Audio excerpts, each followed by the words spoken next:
The archipelago of Raja Ampat, which means the Four Kings, is located in the Indo-Pacific and part of the Republic of Indonesia.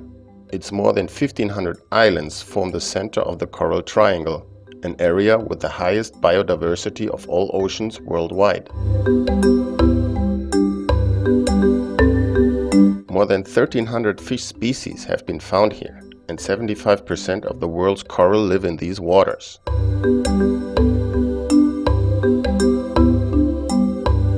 With so many islands and even more possible dive locations, the best idea to explore the archipelago is by boat. Join me on a voyage through the maze of these islands and their magnificent underwater world.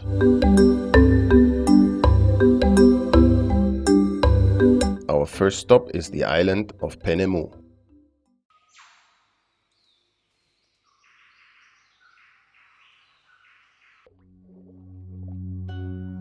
Diving down for the first time, you are blown away by the most unbelievable colors.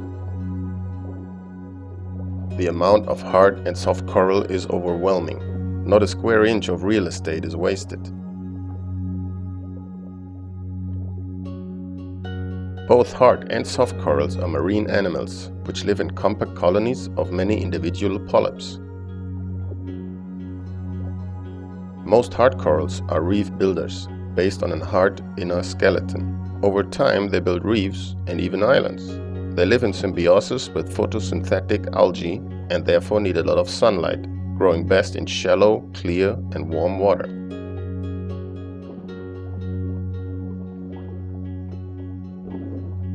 Soft corals, on the contrary, don't build a hard skeleton, but can in and deflate themselves with water. Their delicate tentacles filter plankton and other nutrients out of the water, but are sensitive to light, thus growing in the deeper areas of the reef.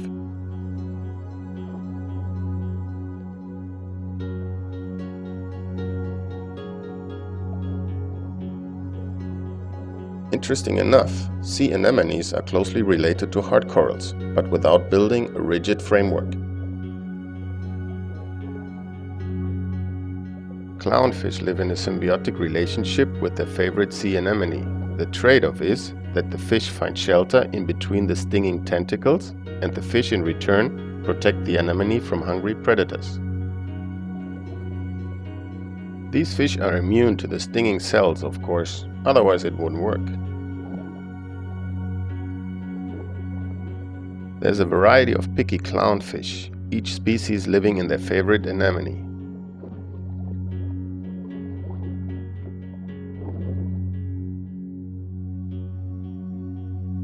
The boat moves overnight a few miles to an adjacent island called Karoo. The reason to go there is a spot called Melissa's Garden.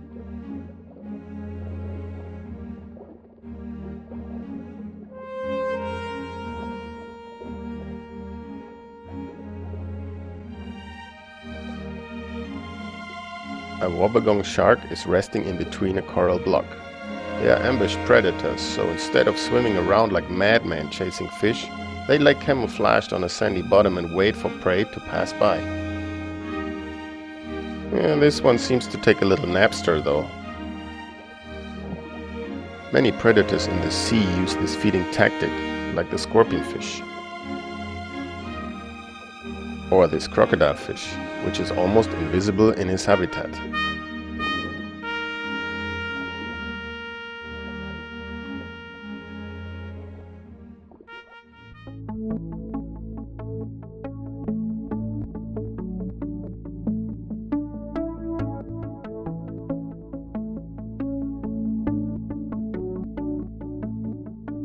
It takes all night navigating to reach our next stop, the Wayak Islands.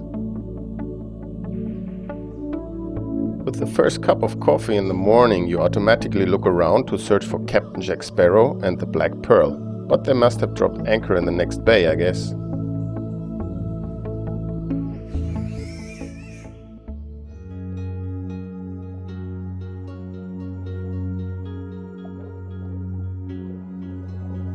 To stay with myths and adventures, we are drawn to yet another creature from the deep, the giant clam.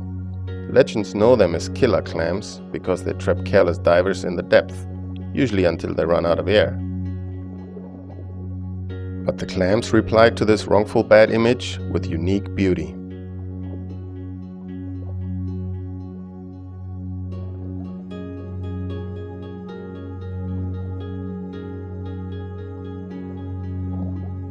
That they are called giant clams for a reason, see one of the big ones together with Homo sapiens aquanauticus.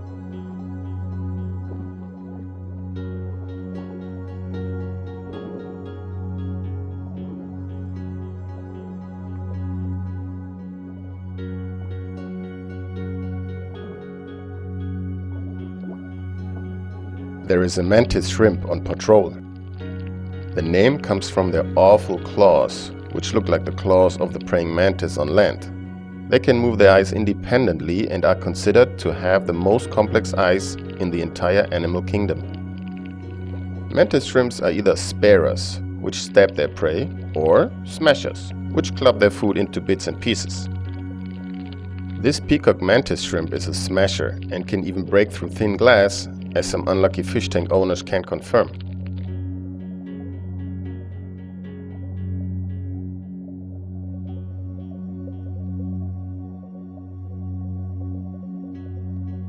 At Two Hill Island, right next door, you can find an amazing variety of nudibranch. Those snails have lost their protective housing through evolution and use now bright, warning colors and stinging cells against predators.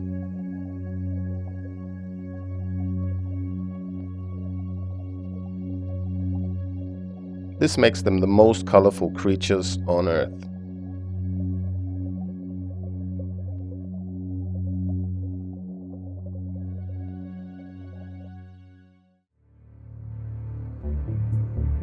Topside, this incredible view makes up for a steep and very sweaty climb.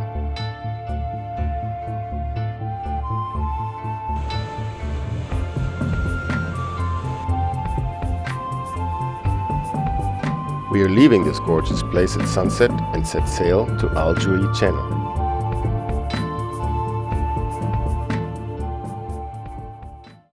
Currents run through these channels and carry vital nutrients, supporting an explosion of life.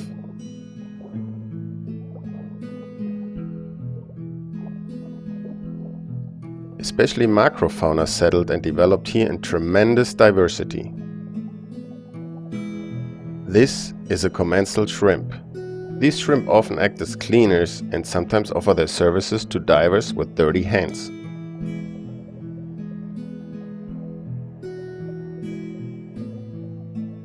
Fire urchins are very beautiful, but their sting can be excruciating painful.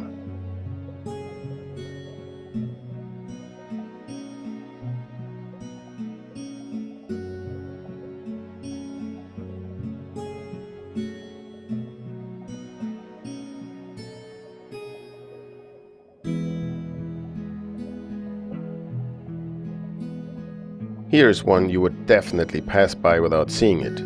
The harlequin ghost pipefish is a master of disguise. They usually float motionless with the mouth facing downwards. They feed on tiny crustaceans sucked inside through their long snout. Two reef cuttlefish hovering over the reef in the shallows. These intelligent invertebrates can change the color of their skin in seconds for communication, if you understand cuttlefish Latin, or use it to camouflage themselves from predators.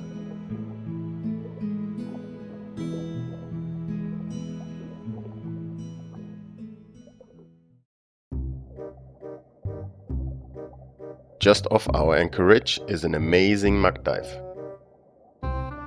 It is mind-boggling what you can see there on nothing but sand at night. First encounter is a blue-spotted ray, which is scanning the sand for food.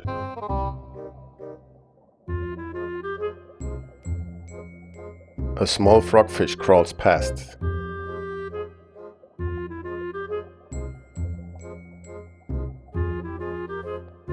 This floating leaf is actually a robust ghost pipefish, yet another cross between seahorse and pipefish.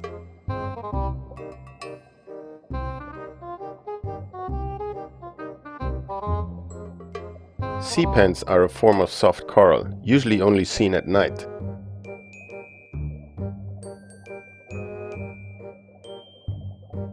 This pygmy cuttlefish tries not to be seen, but sand offers very few hiding spots.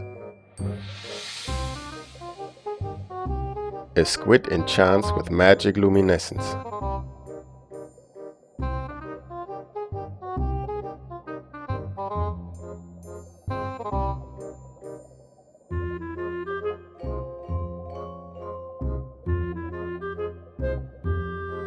The wobbegong shark does as usual, nothing, except waiting for food.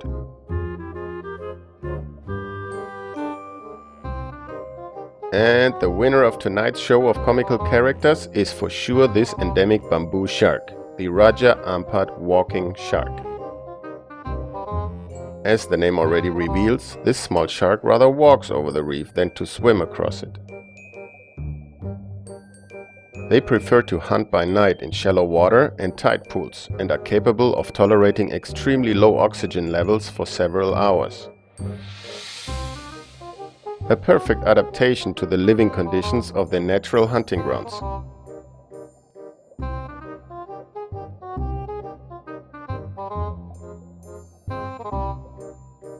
First on the list the next morning is The Passage, a dive site which is the channel between the islands of Waigeo in the north and Guam in the south.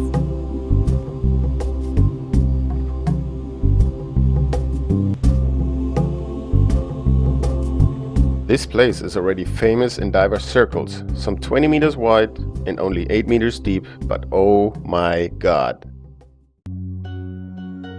The visibility in the channel is kind of low, but you'll enjoy the 30-degree warm water. The best part of this dive begins at about 3 to 4 meters depth. No kidding. This twilight zone is thriving with all kinds of fish and coral species.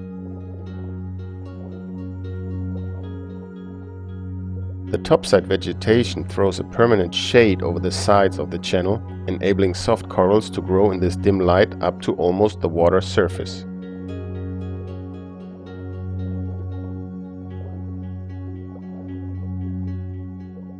A magic symphony of light and shadow.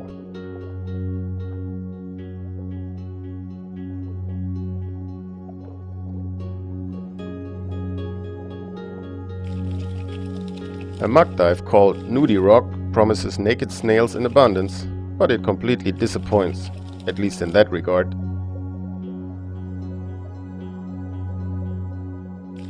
There live about 853 pairs of gobies in symbiosis with burrowing shrimp though.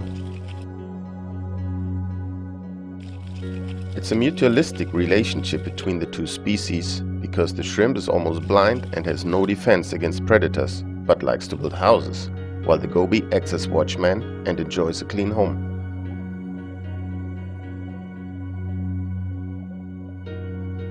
This is a pair of pygmy cuttlefish hunting.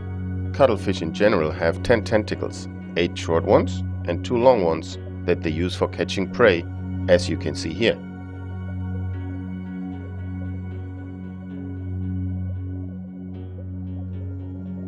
Like their bigger cousins, they can change their skin color in an instant.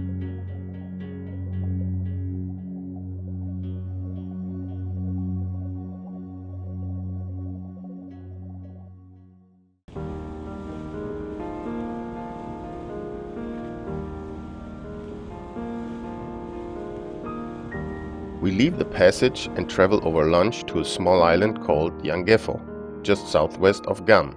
Its prominent dive site is called Citrus Ridge.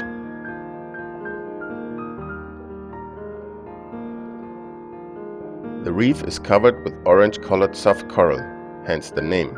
A fantastic reef with everything on it that has a name in the ocean.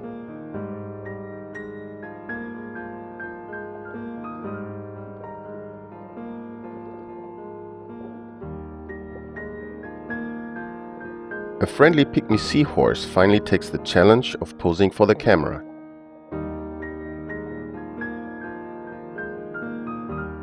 Still no idea how small they are?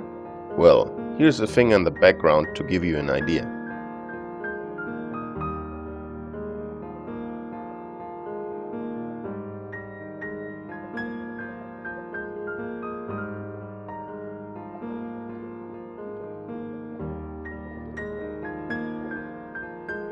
Citrus Ridge is famous for its barracudas, which constantly circle the reef.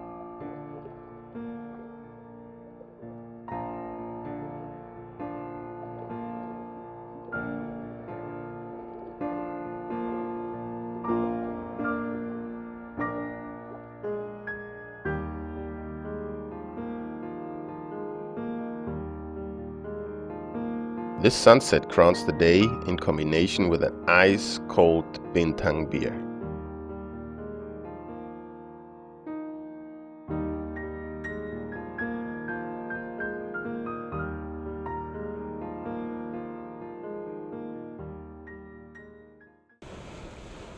New day, new beasts. Today's the day for all big fish lovers. We are anchored in the middle of the Dampier Strait and we want to dive with manta rays. Manta sandy isn't much more than a few pitiful corals and a lot of sandy bottom, but here cleaner fish offer their services.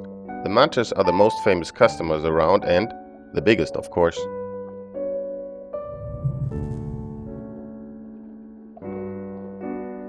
They come here to get rid of itchy skin parasites, while the cleaners get a free meal. Manta rays are divers' darlings. The elegant swing of their wings and the easy observation around cleaning stations make them a very special encounter.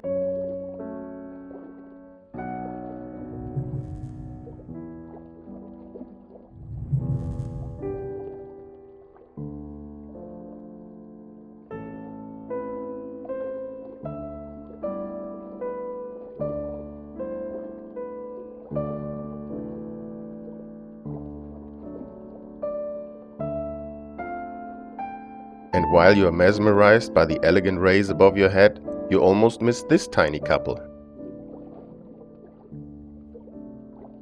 A pair of pipe horses demonstrates that small doesn't always mean pretty.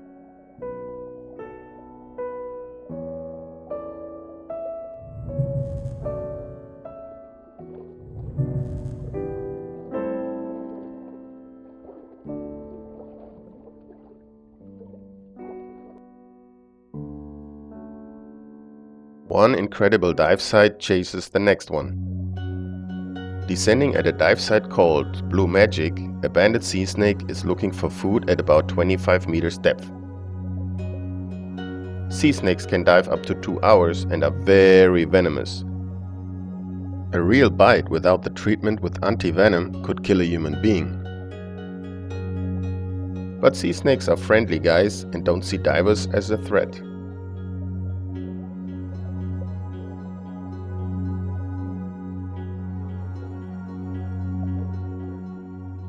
Blue Magic has many small caves and overhangs to explore.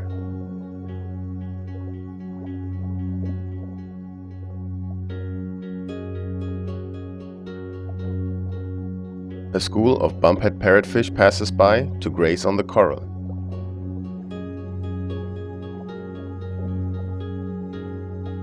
Each adult fish ingests over 5 tons of structural reef carbonates per year, contributing significantly to the destruction of reefs.